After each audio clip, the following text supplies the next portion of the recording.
Bonsoir à tous. À l'approche donc de la célébration de l'indépendance de l'Angola en 2025, nous revenons ce soir sur le rôle historique du Congo dans cette lutte pour la liberté. Nous recevons Monsieur Fabrice Congo, consultant international. Avec lui, nous allons débattre sur ce sujet. Mesdames et messieurs, bienvenue à votre émission, le diplomate, Club des Nations.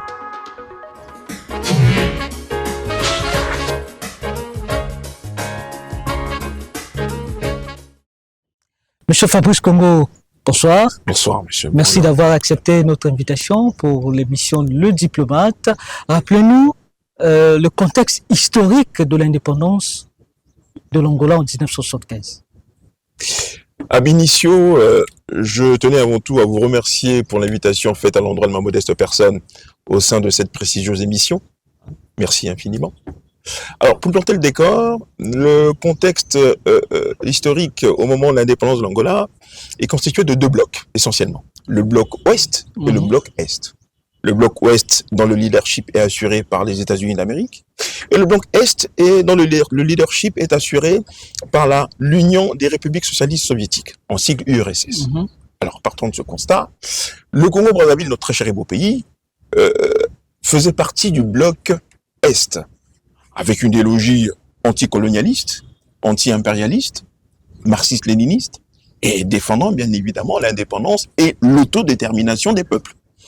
C'était donc tout à fait naturel que sous le commandement magistral du commandant Maringwabi, que le Congo soit devenu un hub de révolutionnaires dont faisait partie le MPLA, Mouvement populaire pour la libération de l'Angola. Et quel rôle le Congo a-t-il joué auprès des indépendantistes à l'époque? Le rôle que le Congo a eu à jouer auprès du MPLA et des mouvements indépendantistes angolais fut un rôle crucial, vital. Oui, je le dis avec véhémence, hein, parce que ce fut un rôle, comment dirais-je, un soutien plutôt indéfectible et inconditionnel. Inconditionnel. Pourquoi? Il y a trois mouvements indépendantistes en Angola. Vous avez le FNLA, le Front National pour la Libération de l'Angola, dirigé par Holden Roberto. Vous avez l'UNITA, l'Union Nationale pour l'Indépendance Totale de l'Angola, dirigé par le docteur Jonas Malheiro Savimbi, dit Galo Negro, coq noir, en portugais bien évidemment.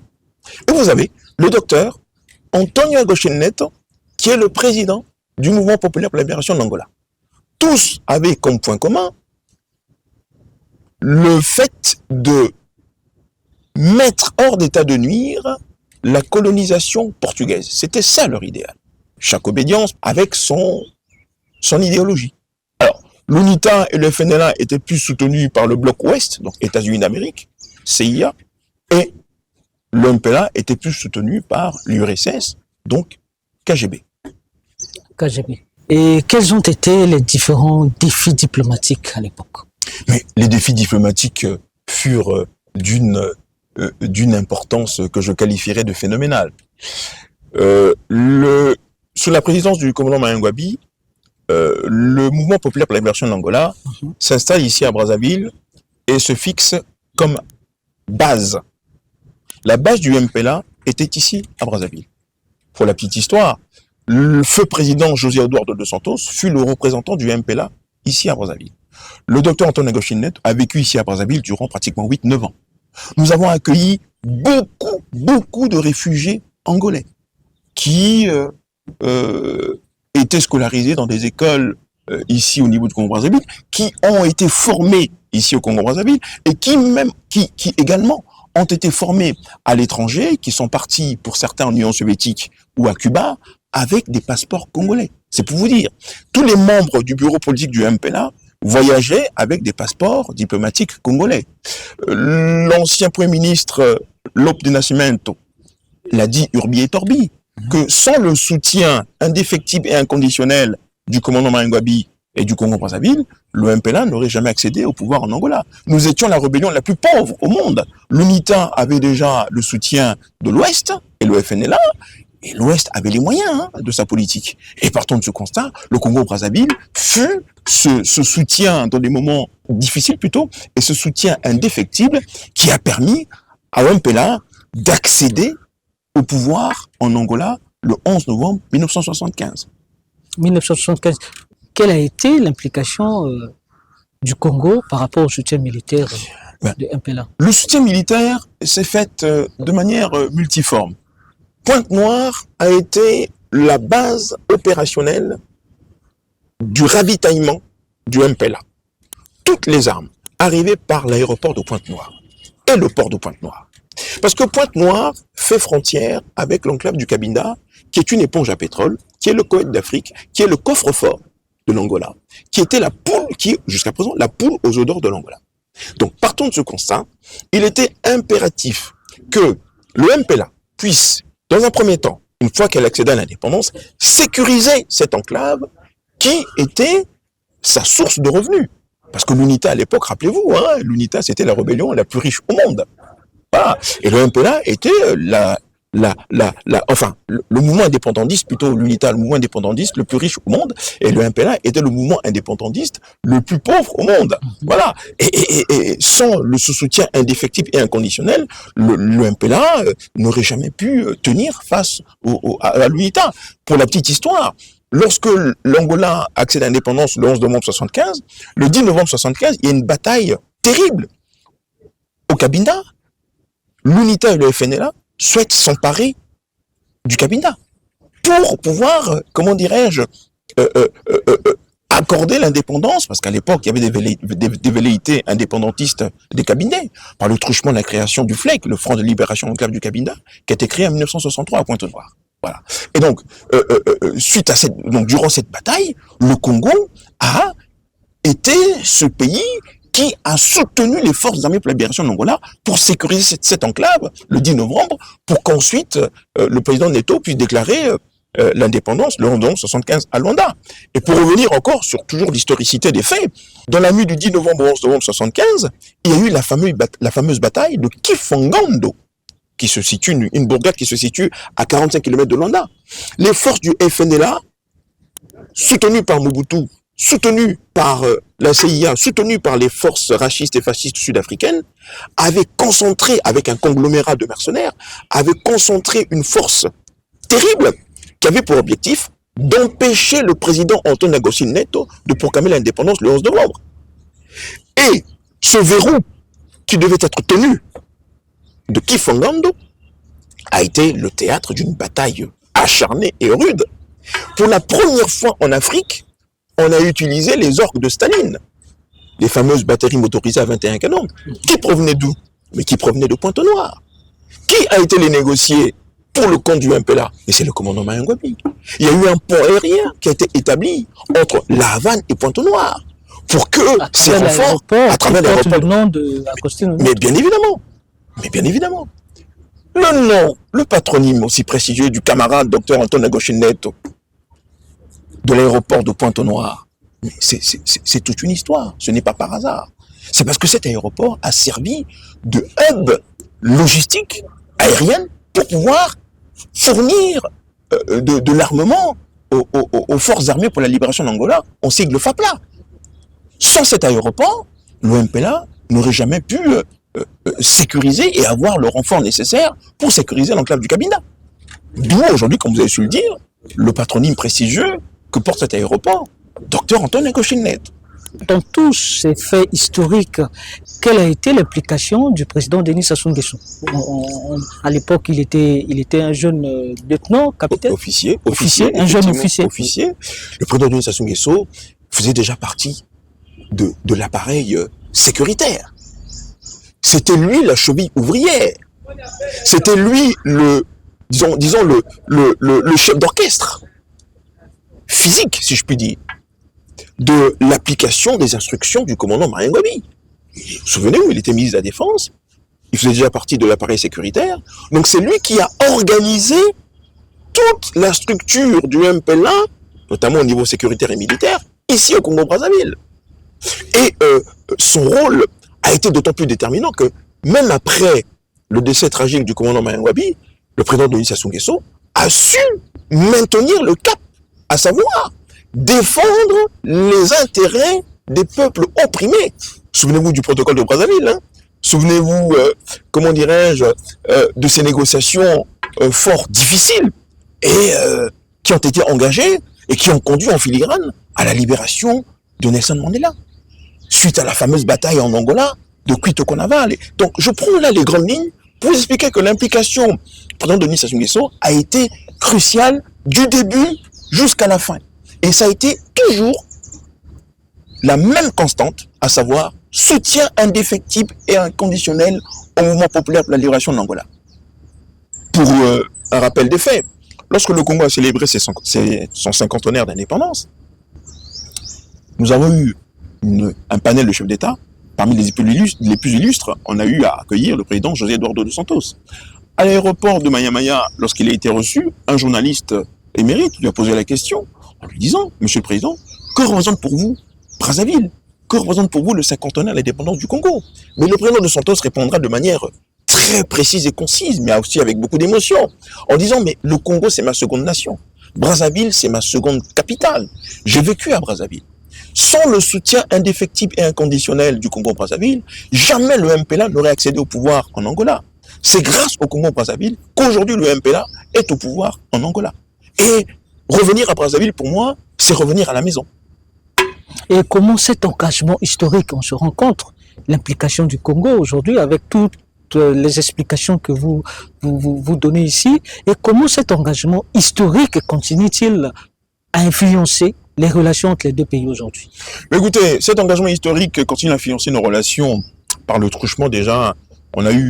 Nous avons, le Congo aujourd'hui gère de manière très sereine et très pacifique un champ pétrolier hein, qui est à cheval entre l'enclave du Cabinda, l'Angola et bien évidemment le Congo. D'accord? Il y a déjà donc ce partenariat qui est stratégique. Je pense récemment, il y a eu 2 commissions mixtes qui se sont réunies entre les deux pays pour essayer de voir quelles étaient les autres pistes de coopération pour raffermir effectivement ce lien indéfectible. Et je me souviens encore, lorsque les forces armées congolaises ont fêté récemment leur 55e anniversaire de mémoire, ils ont invité leur homologue, chef d'état-major des forces armées angolaises, le général Discipline, qui l'a dit, urbi et orbi, en lui posant la question, mais que représentent pour vous les forces armées congolaises? Et quel est le lien qu'il y a entre les deux armées? Le général répondra en portugais, je vous lis en portugais. A ligação que nós temos, donc le lien que nous avons, com as forces armées du Congo-Brazzaville, avec les forces armées du Congo-Brazzaville, et les forces armées de l'Angola, avec les forces armées angolaises, est une ligação indéfectible. C'est un lien indéfectible. Nous sommes unis comme les 5 doigts de la main. Ça veut tout dire. Et pensez-vous que cette solidarité aujourd'hui est valorisée? Bon, elle n'est pas assez valorisée, hein, malheureusement. Malheureusement, nous avons eu un parcours mémoriel à raviver à chaque fois et qui n'est pas assez valorisé. Je prends pour exemple, récemment, nous avons eu à fêter le centenaire d'Antonio Agostinho Neto. Mais ça a été assez, même très timide ici à Brazzaville. Antonio Agostinho Neto, c'est le père fondateur de la République d'Angola. Antonio Agostinho Neto a été celui que le commandant Mayen Ngouabi a soutenu à bout de bras. Le président Antonio Agostinho Neto, comme le disent souvent les Angolais, a eu comme père spirituel idéologique le commandant Mayen Ngouabi. Donc, aujourd'hui, fêter le centenaire d'Antonio Agostinho Neto, sans pour autant qu'il y ait de grandes célébrations ici à Brazzaville, qui fut la base du MPLA. Je vous donne un autre exemple. Le premier piratage, le premier pirate de l'ère de l'histoire moderne, ce n'était pas les pirates, enfin les révolutionnaires du FPLP, Front pour la libération de la Palestine, qui ont détourné un avion du côté de l'Ouganda, hein, avec les athlètes israéliens. Non, ce fut les nationalistes du MPLA qui ont détourné en 1974 de mémoire un vol qui partait de Luanda jusqu'à Cabinda. Ces nationalistes ont embarqué dans ce vol et, en altitude, ont dégainé leurs armes et ont demandé au commandant de bord de faire route sur Pointe-Noire. Et ils ont été accueillis les bras ouverts. Les bras ouverts. On ne leur a pas demandé de visa. Hein. Voilà. Donc, c'est pour vous dire la confiance qu'avaient les indépendantistes angolais au Congo-Brazzaville. Ça, c'est un fait historique monumental. Rien que cet acte aurait pu créer un incident plus que diplomatique entre l'Angola portugaise et le Congo-Brazzaville. Puisque quand vous accueillez un avion détourné et que les pirates, enfin les révolutionnaires, pour nous ce sont des révolutionnaires, les camarades révolutionnaires, demandent à atterrir dans un pays voisin, ça veut dire que vous êtes complices.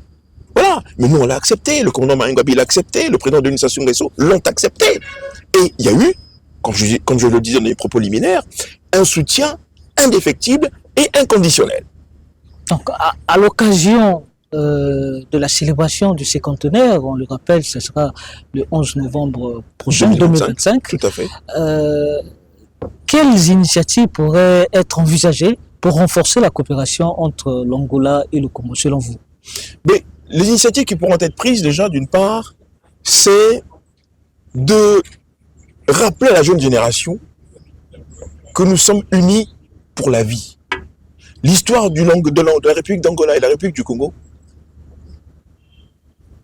représente un socle mémoriel, comment dirais-je, intarissable, une source intarissable. Donc, première initiative, mener en Angola des conférences comment dirais-je, de souvenirs, hein, de mémoire, concernant effectivement cette bataille qui a duré quand même, comment dirais-je, une bonne dizaine d'années. Et même après l'accession à l'indépendance de l'Angola, l'Angola est resté en guerre pendant 26 ans, hein, 24 à 26 ans quand même, hein, c'est pour vous dire. Donc c'était pas une bataille facile, toujours avec ce soutien d'effectifs du Congo-Brazzaville. Donc, entamer, comment dirais-je, un processus de vulgarisation de cette histoire, d'accord, et bien évidemment raffermir des liens au niveau notamment économique, parce que l'Angola aujourd'hui connaît un essor économique sans précédent, d'accord, mais on oublie que la Société nationale des pétroles de l'Angola, donc Sonangol, a été créée par certains cadres d'Hydro-Congo. Parce qu'à l'époque, quand l'Angola a accès à l'indépendance en 1975, le Congo commence déjà timidement à produire du pétrole, si je puis dire. On a déjà quelques cadres congolais qui ont été des conseillers de certains cadres de la Sonangol. Ça, c'est le premier point. Et ensuite, les Angolais ont envoyé leurs cadres en Algérie pour se faire, pour se former. Donc il y a cet aspect-là, déjà, donc économique, donc, un échange plus renforcé. Avoir aussi une approche, comment dirais-je, globale, et non, plutôt particulière, au niveau des liens qui nous unissent.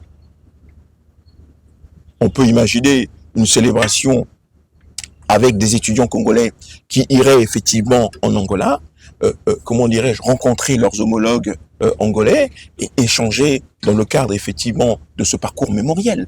Voilà, ça c'est le deuxième aspect. Le troisième aspect, ça serait entre deux chefs d'État pour le cinquantenaire, hein, l'année prochaine, parce que 50 ans, ça se fête pas tous les jours, hein, oui. Donc ça se célèbre pas plutôt tous les jours. Donc les deux chefs d'État devraient voir dans quelle mesure, comment dirais-je, symboliquement organiser une rencontre précisément à Pointe-Noire, hein, où tout a commencé. Ville symbolique. Ville symbolique. Une rencontre au sommet. Et puis ensuite, ici au niveau de Brazzaville, nous avons, notamment à Dolizy, à Kimongo, où nos frères du MPLA ont vécu, eh ben, certains sites qui pourront être répertoriés pour ensuite effectuer un parcours mémoriel ici au Congo-Brazzaville, pour célébrer, magnifier cette relation. Monsieur Boranga. Alors, Monsieur Fabrice Congo, nous allons déjà vers la fin de notre entretien. Avez-vous quelque chose d'autre à ajouter? Nous avons l'habitude de dire votre mot de la fin par rapport à tout ce qu'on a échangé au cours de cette émission, qui est très intéressant. Écoutez, le mot de la fin, je vous dirais que cette émission a été, pas mon expression, mais assez courte quand même. Je n'ai pas pu développer certains aspects quand même exceptionnels de l'engagement du Congo-Brazzaville, et notamment du commandant Maringwabi et du président de l'Union Nguesso dans la lutte de libération d'Angola. Et tout ce que je peux dire, c'est que les peuples angolais et les peuples congolais sont des peuples unis pour la vie. Et les deux mouvements, notamment le MPLA au Congo et le Parti congolais du travail ici à Brazzaville, sont des partis frères et qui ont une histoire commune, glorieuse. Et bien évidemment, je souhaite que ces célébrations du cinquantenaire de l'indépendance d'Angola puissent placer notre très cher et beau pays, le Congo-Brazzaville, au centre comment dirais-je, de beaucoup d'événements. Pourquoi? Comme le disait le docteur Antonio Goscineto, où je mélange amis, les meilleurs amis, on les a dans les moments difficiles. Où les meilleurs amis, difficiles. C'est dans les temps difficiles qu'on a les meilleurs amis. C'est pas dans les temps de gloire, les moments de gloire ou autres, non. C'est durant les moments difficiles que l'on reconnaît ses meilleurs amis. Et partant de ce constat, je lance donc un appel aux deux autorités, aux différentes autorités, notamment d'Angola et du Congo-Brazzaville, de magnifier cette célébration et de faire de telle sorte que nous puissions entrer en 2025 avec un parcours mémoriel irréprochable, si je puis dire. Irréprochable. Et je rappelle aussi à nos téléspectateurs que M. Fabrice Congo était à Brazza ici depuis mai 2024. Vous avez perdu votre défunt papa.